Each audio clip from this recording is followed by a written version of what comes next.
I'm with Southside Staffing Services here, and we're a small business in the Sutherland Shire. We've been here for 15 years. I work at Angus Marks. We're a small consultancy firm and finance business that we're located in Miranda.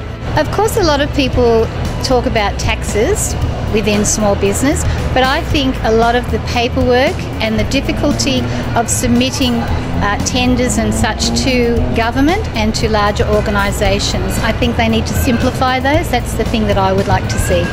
Confidence is all about money. We're a capitalistic society, and when people are confident, they borrow money and they invest. And at the moment, no one's feeling confident, and therefore everyone's sitting back and no one's employing, and they want to do. Every small business wants to employ more people.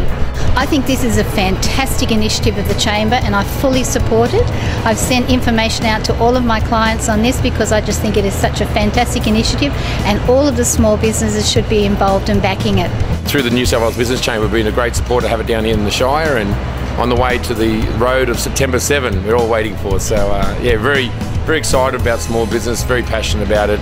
It's great. They're great people, as you can see today. People stand out in the middle of the cold to support small business. It's a wonderful institution to be part of.